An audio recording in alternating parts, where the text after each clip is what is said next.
안녕하십니까. 코로나19 통합 뉴스룸 시작합니다. 오늘 0시 기준 신규 확진자 수는 34명입니다. 누적 확진자 수는 12,085명인데요. KBS 재난방송센터 연결해서 코로나19 상황 자세히 정리해 보겠습니다. 김민정 기자, 먼저 오늘 오전에 발표된 국내 확진자 현황부터 정리해 주시죠. 코로나19 신규 확진자 34명 늘었습니다. 전체 누적 확진자는 12,085명인데요. 신규 확진자 34명 중에 30명이 수도권 발생이어서 이번에도 수도권 확진자 증가세 뚜렷하게 나타났습니다. 수도권 확진자 현황을 그래프로 살펴보면요. 국내 코로나19 확진자가 막 발생했던 초기에만 해도 상황이 안정적이었지만 점차 확진자가 늘어나고 있습니다. 특히 이태원 클럽발 감염과 쿠팡 물류센터 감염을 거치면서 이런 집단 감염이 연결고리가 돼서 다시 산발적인 집단 감염이 이어졌습니다. 인구 밀도가 높은 수도권에서 산발적 집단 감염이 잇따르며 방역 당국도 긴장하고 있는데요. 특히 감염의 전파 경로가 점점 복잡해지고 있어서 문제입니다.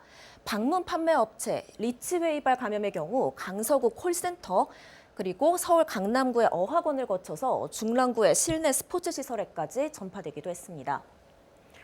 그리고 최근에는 고령자가 감염되는 경우도 점점 늘고 있습니다. 이 고령자 확진 현황도 설명해 주시죠. 최근 한 달여간 확진자의 연령대별 비율을 보겠습니다. 이 녹색 그래프가 20, 30대 젊은 연령의 확진자를 나타낸 그래프입니다. 지난달 초까지만 해도 확진자 가운데 이런 젊은 층의 비율이 높았는데요. 그런데 이달 들어서는 상황이 달라졌습니다. 푸른색으로 표시한 65세 이상 고령층의 감염 비율이 젊은 층보다 높아졌습니다. 문제는 고령층의 경우 중증 이상으로 악화돼 사망할 위험이 높다는 건데요. 연령대별 치명률을 보면 60세 이상부터 급격하게 높아져서 70대는 10%대, 또 80대 이상에서는 25%대까지 치솟는 걸 알 수 있습니다. 또 고령층 확진자가 늘어나면서 중증 이상의 환자도 증가하고 있습니다. 중증이거나 위중한 환자들은 지난 3일 8명에서 열흘 만에 22명으로 늘었습니다. 특히 65세 이상 만성질환자는 코로나19의 고위험군이면서 온열 질환에도 특히 취약합니다. 고령층은 낮에는 외출을 자제하시고 마스크 착용 그리고 개인 위생 관리에 더욱 신경 쓰셔야겠습니다. 지금까지 재난방송센터에서 KBS 뉴스 김민정입니다. 네, 들으신 대로 서울의 한 방문 판매 업체에서 시작된 감염이 영어 학원을 거쳐서 또 환기가 어려운 실내 체육관까지 확산됐습니다. 이곳을 방문한 20대들이 잇따라 확진 판정을 받고 있는데요. 수도권 감염 확산의 고리가 점점 복잡해지면서 방역 당국이 긴장하고 있습니다. 이어서 양민철 기자입니다. 지난 9일 서울 강남구의 한 어학원에 다니는 20대 수강생이 확진 판정을 받았습니다. 서울 관악구 방문 판매 업체 리치웨이에서 시작된 감염이 강남구 회사 명성하우징을 거쳐 학원까지 확산된 겁니다. 이후 이 어학원에선 최소 7명의 확진자가 더 나왔습니다. 그런데 이 확진자들 중 한 명이 다녔던 서울 중랑구의 실내 체육시설에서 20대 확진자 2명이 추가로 나왔습니다. 지금까지 이 체육시설에서만 3명의 확진자가 나왔는데 이 시설은 환기가 쉽지 않은 지하 2층에 위치해 있고 이곳 관련 확진자들은 운동할 때 마스크를 쓰지 않은 것으로 파악됐습니다. 앞서 강남구 어학원 수강생으로 이 체육시설을 다닌 확진자는 지난 7일엔 중랑구의 한 교회를 방문했습니다.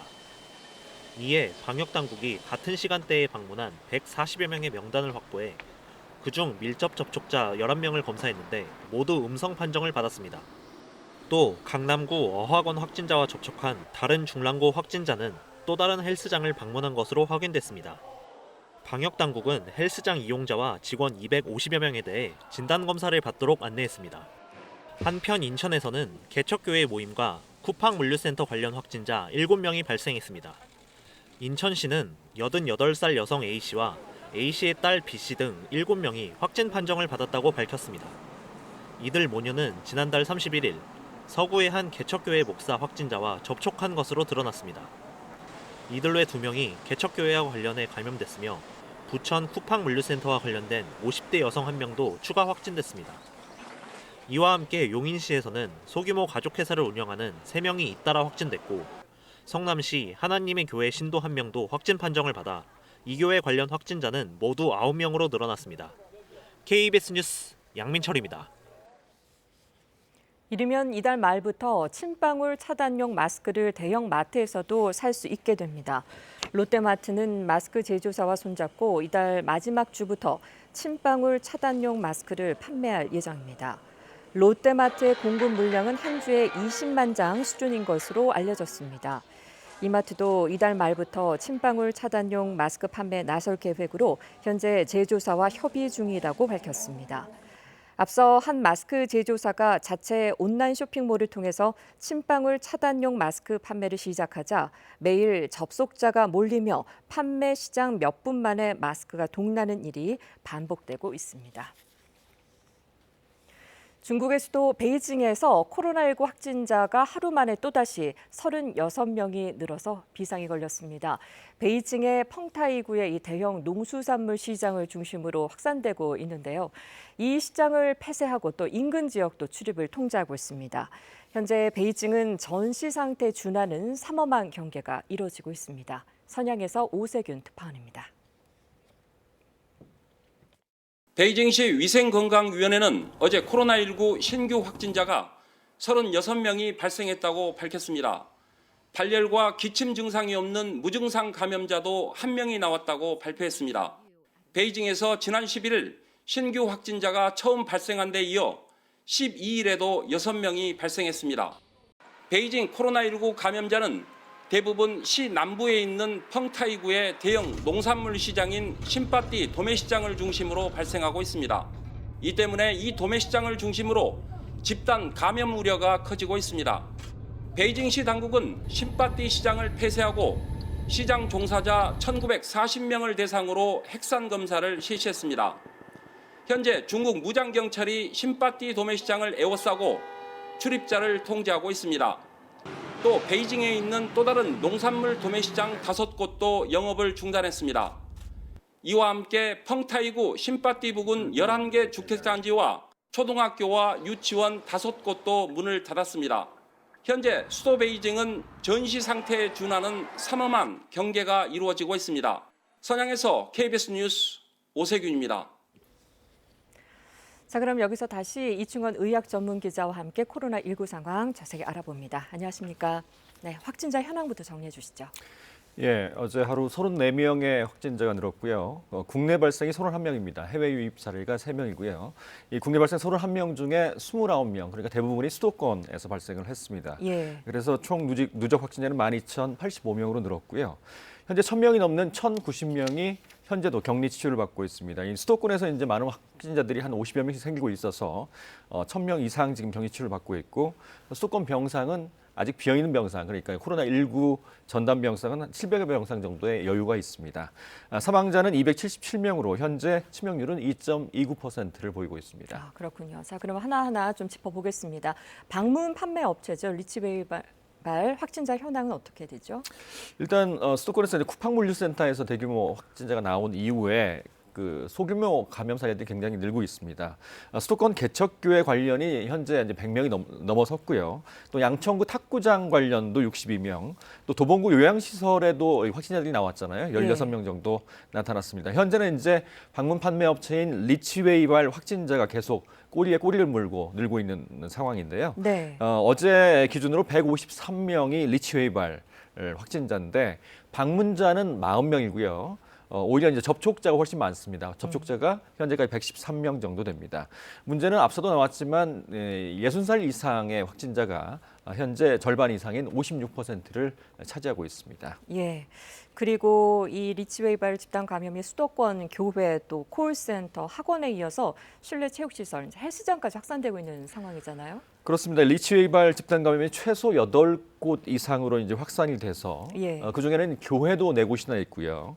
또 강남구에 있는 명성 하우징이라고 하는 주택업체입니다. 여기서 26명의 확진자가 나왔고 말씀하신 것처럼 강남구 프린서풀 어학원이라고 하는 영어회화학원인데 여기서 젊은 층 13명이 또 나왔습니다. 예. 또 이제 성남에 있는 회사에서 13명, 또 강서구에 있는 투자콜센터에서 10명 등 곳곳에서 이 리치웨이발 집단 감염이 수도권으로 확산되고 있는 상황입니다. 네, 말씀하신 그 프린스터플 어학원이 영어회화 학원이고 이 관련 확진자 중에서 서울 중랑구의 그 실내 체육시설 헬스장을 이용하는 과정에서 또 추가 감염자가 확산되고 있죠. 이 어학원도 사실은 그 리치웨이발에서 시작된 겁니다. 리치웨이발에서 시작돼서 명성 하우징이라는 곳으로 이제 확진자가 나왔고요. 예. 또 이쪽에 있는 분이 또 어학원을 같이 다녀서 어학원에서 이제 확진자가 나왔었죠. 말씀하신 것처럼 확진자 중에 한 명이 체육시설, 중랑구에 있는 체육시설에 있는 실내 체육시설입니다. 한 명이 아니고 두 명인데 어학원 수강자 두 명이 중랑구 체육시설 두 곳을 이용을 했고 일단 중랑구에 있는 체육시설 크로스핏 블루라군이라는 곳에서 확진자가 세 명이 나왔습니다. 주로 이제 20대들이기 때문에 주로 이제 공부도 하고 또 운동시설도 이용하고 또 곳곳에서 또 활동 반경이 이렇게 좀 굉장히 크기 때문에 네. 좀 이렇게 확산될 가능성이 더 커 보입니다. 네, 그리고 이 시설이 그 지하 2층에 위치해 있고 또 마스크를 착용하지 않은 상태에서 운동을 했다 그래요. 네. 그래서 감염이 더 쉬웠던 것 같아요. 크로스핏 블루라고 명칭처럼 크로스핏은 굉장히 이렇게 격렬하게 운동을 하는 거기 때문에 마스크를 착용하기 쉽지 않았을 테고요. 예. 현재 두 곳인데 한 곳에서는 3명의 확진자가 나왔고 또 다른 곳은 지금 그 접촉자 분류와 검사가 진행 중입니다. 네. 자, 이런 가운데 정부가 이 수도권 방역 강화 조치를 무기한 연장했습니다. 이런 가운데 방역 당국이 언제든지 이 폭발적인 그 감염 유행이 일어날 수 있다고 경고하고 나섰죠. 사실 우리가 이제 그 회상을 해보면 5월 초에 이태원 클럽과 주점에서 이제 많은 확진자가 나와서 점점 수도권에서 이제 감염이 늘어났죠. 예. 그 이후에는 이제 쿠팡 물류센터 또 교회 모임 또 탁구장에서 또 확진자들이 나와서 여러 곳으로 퍼졌고요. 이제 결국 요양시설까지 이제 확진자들이 나오게 됐습니다. 지금 보건당국, 방역당국이 가장 두려워하는 것은 사실 지금 확진자가 한 50여 명, 30여 명 나오고 있지만 언제라도 수도권은 굉장히 이 인구 밀도가 높고 또 이렇게 많은 사람들이 움직이기 때문에 폭발적 유행 가능성도 배제를 할 수가 없습니다. 이 폭발적 유행 가능성이 또 대비를 해야 되는 상황이고요. 또 이제 사회적 거리두기가 상당히 뭐 이렇게 연장이 됐지 않습니까? 네. 굉장히 이제 많은 사람들이 이제 조금 그 방심을 할 수밖에 없는 그런 상황이기도 한데 이 사회적 거리두기가 좀 일정 시간 그 지나야 효과가 있다고 합니다. 그래서 연장된 사회적 거리두기가 지금 50여 명 나오고 있지만 앞으로 좀 추이를 좀 살펴봐야 될 것 같습니다. 네. 왜 시간이 필요한 거죠? 사회적 거리두기가? 사회적 거리두기를 한다고 해서 확진자가 바로 줄어들지는 않겠죠. 보통 한 1.5주 그러니까 한 10일 정도 지나야 그 효과가 나타나는 것으로 되어 있고요. 우리가 강력한 사회적 거리두기를 했던 지난 3월부터 생각을 해보면 보통 2주 정도 지났을 때 확진자가 줄어드는 것을 알 수가 있습니다. 그래서 이번에 좀 연장된 생활 속 방역, 사회적 거리두기의 효과도 좀 있으면 좀 기대가 되지 않을까 싶은 생각이 듭니다. 네. 또 말씀하신 대로 또 젊은 층을 중심으로 조금 방심하고 있지 않나 그런 생각도 들고 우려도 들고요. 이게 또 유행을 꺾는 걸림돌이 되고 있죠. 사실 코로나19가 상당히 장기화가 되다 보니까 이 피로감도 있고요. 거리두기에 대한 피로감. 또 젊은 층은 아무래도 좀 가볍게 앓고 지나가는 질환이라고 생각하다 보니까 이게 이제 수도권 유행을 꺾는 좀 걸림돌이 되고 있는 상황입니다. 우리 코로나19 특징 여러 번 말씀을 드렸지만 젊은 층은 가볍게 또는 증상이 없이 앓고 지나가지만 그게 취약계층한테 옮겨져서 65세 이상 또는 만성질환자들은 상당히 치명률이 높을 수 있잖아요. 60세 이상은 치명률이 뭐 5% 정도 되지만 네. 또 70대 이상은 치명률이 10%, 80대 이상은 4명 중에 1명이 돌아가실 수 있는 그런 상황입니다. 그래서 특히 젊은 층이 수도권에서 이동이 많은 젊은 층이 좀 방심하지 않도록 좀 주의를 기울여야겠습니다. 네, 이런 가운데 올 들어 최대 규모의 공무원 공채가 이뤄졌습니다. 19만 명 넘게 많은 젊은 층들이 또 응시를 했는데요. 어제 뭐 다행스럽게도 큰 사고 없이 무사히 치러졌죠. 어제 비도 오고 상당히 습한 그런 기온이었는데 마스크도 착용하고 우리가 공무원 8, 9급 공채 시험 19만 2천 명이 응시를 해서 17개 시도에서 이제 이 공무원 시험이 치러졌는데 예. 다행히 큰 사고 없이 무사히 치러졌습니다. 코로나 의심 증상 그러니까 들어갈 때 발열 체크 같은 걸 했는데 의심 증상이 있는 138명은 따로 다른 곳에서 예비 시험실에서 이제 응시를 했다고 하고요.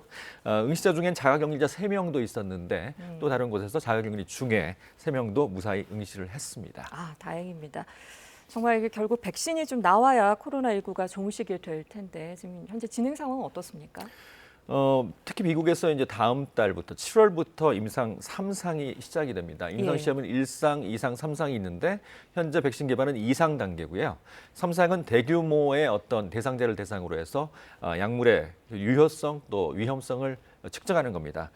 다음 달부터 시작이 되면 한 3만 명 정도의 임상 시험이 시작이 될 것 같고요. 그러면 최소 2-3달 정도가 지나가게 되면 어느 정도 유효성이 판정이 될 것 같습니다. 그렇다면 올 연말쯤에는 최소 3개 정도의 백신이 개발될 가능성이 있습니다. 뭐 이 중에 하나라도 제대로 나온다면 코로나19의 종식을 기대해 볼 수 있겠죠. 아, 그렇군요. 그리고 지금 최근에 고령자가 감염되는 경우가 참 많습니다. 그래서 더 걱정이 되는데 고령자 감염자 확산이 더 늘지 않도록 어떤 예방법들, 특히 주의해야 될 예방법이 있을까요? 네, 수도권을 중심으로 지금 확산이 되고 있기 때문에 특히 그러니까 나이가 좀 많으신 분들은 외출을 당분간은 좀 삼가하시는 게 좋습니다. 예. 또 사람이 많이 모일 수 있는 또는 식당이나 그런 것들 출입을 또 자제하시는 것이 중요하고요. 앞서도 말씀드렸지만 젊은 층은 자신이 잘 모르는 상태에서 또 이렇게 병을 확산시킬 수 있기 때문에 집안에 좀 이렇게 고령층이 계시거나 특히 또 이렇게 좀 만성 질환을 갖고 계신 분들이 계시다면 더욱더 주의를 기울이는 게 좋겠습니다. 네. 그리고 침방울 차단용 마스크 뭐 요즘 배포되기 시작했는데 지금 마스크를 여름에 좀 쓰기가 굉장히 힘들어요. 어떻게 하면 더 잘 쓸 수 있는지 마지막으로 예방법 정리해 주시죠. 침방울 차단 마스크는 우리가 KF94 보건용 마스크는 한 4겹 정도가 됩니다. 상당히 두껍고 또 밀착해서 착용을 해야 되기 때문에 굉장히 좀 답답한 부분이 있습니다. 예.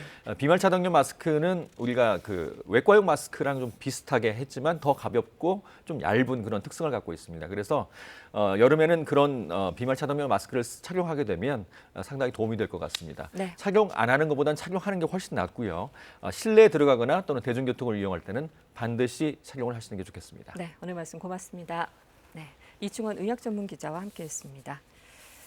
자, 6.15 남북 공동선언 20주년을 하루 앞두고 북한의 대남 압박 수위가 높아지고 있습니다. 김여정 북한 노동당 제1부부장이 머지않아 남북 공동연락사무소가 무너지는 비참한 광경을 보게 될 것이라고 밝혔는데요. 다음 대적 행동의 행사권은 군대에 넘기겠다고 공언해서 무력 도발 가능성이 높아졌습니다. 강푸른 기자입니다.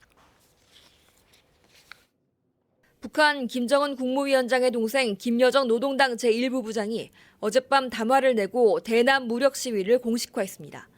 김 부부장은 먼저 머지않아 쓸모없는 남북 공동연락사무소가 형체도 없이 무너지는 비참한 광경을 보게 될 것이라고 경고했습니다. 공동연락사무소 통신선은 이미 차단된 상황. 이번엔 아예 건물을 폭파하겠다고 으름장을 놓은 겁니다. 김 부부장은 또 다음번 대적 행동의 행사권은 군대 총참모부에 넘겨주려고 한다고도 했습니다. 지난 4일 담화에서 언급한 대로 9.19 남북 군사합의를 파기하는 도발 행위를 군부에 지시한 것으로 해석되는 대목입니다. 김 부부장은 협박용이라고 오선할 수 있는 담화를 발표하기보다는 이제는 연속적인 행동으로 보복해야 한다고 강조했습니다. 이어 확실하게 남측과 결별할 때가 된 듯하다고 선을 그었습니다. 배신자들이 저지른 죄값을 받아내야 한다는 판단과 그에 따라 세운 보복 계획들이 내부 국론으로 확고히 굳어졌다는 말도 덧붙였습니다. 대북전단 살포 문제로 시작된 북한의 대남 압박은 정부의 신속한 대응에도 불구하고 수그러들지 않고 있습니다. 6.15 남북 공동선언 20주년을 앞두고 북한이 남북 공동연락사무소를 무너뜨리겠다는 구체적 행동 계획까지 예고하면서 정부의 고민은 여느 때보다 깊어지고 있습니다. KBS 뉴스 강푸른입니다.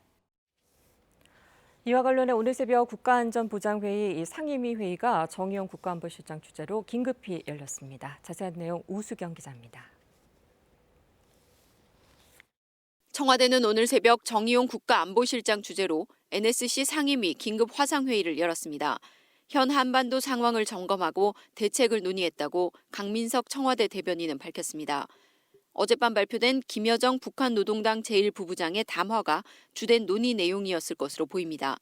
회의에는 외교부와 통일부 장관, 국가정보원장, 합참의장 등이 참석했습니다. 청와대는 사흘 전에도 NSC 상임위 회의를 열었습니다. 지난 회의 결과 대북전단 살포에 대해 깊은 유감을 표명하고 엄정 대처하겠다고 밝힌 바 있습니다. 그럼에도 불구하고 어젯밤 발표된 김여정 제1부부장의 담화는 최근 발표 가운데 가장 높은 대남 압박 수위여서 청와대는 대책 마련에 고심할 수밖에 없습니다. 무엇보다 다음 대적 행동의 행사권은 군대에 넘기겠다고까지 공언함에 따라 무력 도발 가능성도 무시할 수 없게 됐습니다.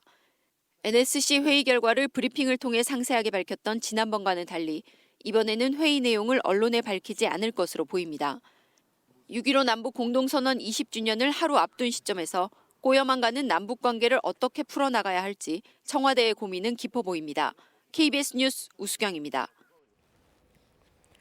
김여정 북한 노동당 제1부부장의 담화 관련해서 통일부는 오늘 공식 입장을 내고 정부는 현 상황을 엄중하게 인식하고 있으며 남과 북은 남북 간 모든 합의를 준수하기 위해 노력해야 한다라고 밝혔습니다. 이와 관련해 국방부도 현 상황을 엄중하게 인식하고 북한군의 동향을 면밀히 감시하고 있다라며 모든 상황에 대비해 확고한 군사 대비 태세를 유지하고 있다라고 밝혔습니다. 이어 한반도 평화 정착 및 우발적 충돌 방지를 위해 9.19 군사 합의는 반드시 준수되어야 한다라고 덧붙였습니다. 트럼프 대통령이 해외에서 벌어지는 끝없는 전쟁을 끝내고 미국의 핵심 이익을 지키는 데 집중할 때라고 말했습니다. 아프가니스탄과 시리아 등 중동 지역 미군 철수에 속도를 내는 동시에 미국의 이익이 걸려 있는 곳에는 더 집중하겠다는 얘기인데요. 한편 3개월 만에 재개된 선거 유세 장소와 시간이 논란이 되고 있습니다. 자세한 내용 워싱턴에서 김은규 특파원입니다. 미 육군사관학교 졸업생들 앞에서 트럼프 대통령이 앞으로 미국의 군사력을 어디에 집중할지 말했습니다. It is not the duty of U.S. troops to solve ancient conflicts in faraway lands that many people have never even heard of. We are not the policemen of the world. 중동의 오랜 역사에 기인한 다툼에 미군을 더 이상 개입시키지 않겠다는 뜻으로 보입니다. 여러 번 했던 말입니다. 대신 미국의 핵심 이익이 있는 곳에 집중하겠다고 했습니다. We are ending the era of endless wars. In its place is a renewed, clear-eyed focus on defending America's vital interests. 미국의 이익, 그것도 핵심 이익이 무엇인지는 구체적이지 않습니다. 트럼프 대통령은 지난해 10월 시리아 국경에 배치된 미군을 철수시켰다가 인근 유전지대로 재배치했습니다. 최근 군의 시위 진압 투입, 대통령 사진 찍기 행사 등으로 공개 갈등 중인 국방장관과 합참의장은 행사에 오지 않았습니다. 국방장관이 화상 축사를 했을 뿐입니다. 흑인 플로이드 씨 죽음으로 촉발된 인종차별 철폐 시위를 의식한 듯 노예 해방을 이룬 남북전쟁의 의미도 분명히 했습니다. It was this school that gave us the men and women who fought and won a bloody war to extinguish the evil of slavery. 트럼프 대통령은 코로나19로 석 달 만에 재개하는 대선 유세도 하루 연기했습니다. 유세일이 마지막 흑인 노예 해방일과 겹치기 때문이라고 했습니다. 존중의 뜻을 보이겠다는 건데 하필 유세가 있는 오클라호마 털사는 1921년 수백 명의 흑인이 백인에 학살당한 곳이기도 해 논란은 여전합니다. 워싱턴에서 KBS 뉴스 김은규입니다. 그룹 방탄소년단 BTS의 온라인 라이브 콘서트가 오늘 오후 6시부터 90분 동안 유료 라이브 스트리밍으로 진행됩니다. 오늘 콘서트는 동시에 재생되는 6개 멀티뷰 화면 가운데 보고 싶은 화면을 실시간으로 선택해 감상할 수 있습니다. BTS 소속사는 지난해 12월 일본 오사카 교세라돈에서 열린 팬 미팅에서도 멀티뷰 방식의 중계를 선보였습니다. 소속사는 이번 온라인 공연을 통해 자신들의 방으로 팬들을 초대하는 콘셉트로 볼거리를 선사할 예정이라고 덧붙였습니다. 경찰청은 스마트폰 등 모바일 기기에서도 교통민원24 서비스를 이용할 수 있는 전용 앱을 내일부터 시범 운영한다고 밝혔습니다. 교통민원24를 이용하면 적성검사 기간 등 운전면허 정보와 벌점 조회, 교통범칙금과 과태료 조회, 납부와 증명서 발급 등이 가능합니다. 교통민원 전용 앱은 내일부터 내려받아 설치할 수 있으며 시범 운영을 거쳐 10월부터 정식 서비스를 제공할 예정입니다. 경찰청은 시범 운영 기간에는 안드로이드 폰에서만 이용할 수 있지만 서비스가 정식으로 시행되면 아이폰에서도 이용할 수 있다고 설명했습니다. 농림축산검역본부는 국산 당근을 미국으로 수출하기 위한 검역 협상이 모두 끝나 올해부터 수출이 가능해졌다고 밝혔습니다. 검역본부는 2014년 제주산 당근 수출 요청에 따라 미국과 검역 협상을 지속적으로 추진해 왔다면서 이달 5일 미국 검역 당국이 연방관보에 한국산 당근의 수입 요건 공고를 통해 한국산 당근 수입을 공식화했다고 설명했습니다. 검역본부는 검역 요건에 대한 세부 내용이 담긴 한국산 당근의 미국 수출 요령을 올해 7월까지 재정 고시해 원활한 수출을 지원할 계획입니다. 현재 레이더 영상 보시면 비구름이 남동쪽으로 이동하면서 대부분 지역에서 비는 그쳤고요. 남해안과 제주도를 중심으로 비가 내리고 있습니다. 특히 제주도에는 호우주의보가 내려진 가운데 시간당 30mm가 넘는 강한 비가 쏟아지는 곳이 있는데요. 시설물 피해 없도록 유의해 주셔야겠고요. 오늘 오후까지 영남 해안과 제주도에서는 5mm 안팎의 비가 더 내리겠습니다. 오늘 비가 내리면서 대기 중에 습도가 높아져 날은 후텁지근하겠습니다. 현재 강원 동해안과 경북 경산에는 폭염주의보가 내려진 가운데 오늘 한낮에 강릉이 33도까지 치솟겠고요. 대구가 31도, 경산 30도, 서울, 광주가 28도로 한낮에 날이 무덥겠습니다. 오늘 낮부터는 흐린 하늘이 겹치고 날이 차차 맑아지겠습니다. 또 남해안과 제주도는 오후까지 바람이 강하게 불 것으로 예상되고요. 강원 영동 지역은 오늘 오후부터 바람이 강해지겠습니다. 한낮 기온 살펴보겠습니다. 서울이 28도, 춘천이 33도, 포항, 울산이 30도로 30도 안팎으로 날이 덥겠습니다. 물결은 동해상과 남해상에 풍랑주의보가 내려진 가운데 최고 4m까지 높게 일겠고요. 서해상에서는 최고 2.5m로 물결이 다소 높겠습니다. 또 전 해상에 안개가 짙게 껴있어 항해나 조업하시는 분들은 유의해 주셔야겠습니다. 당분간은 맑은 날씨가 계속 이어지겠는데요. 다만 제주도는 수요일부터 금요일까지 비가 내리겠고요. 기온은 주 후반에 30도 이상을 웃돌면서 날이 무덥겠습니다. 기상정보였습니다. 코로나19 통합 뉴스룸 마치겠습니다. 고맙습니다.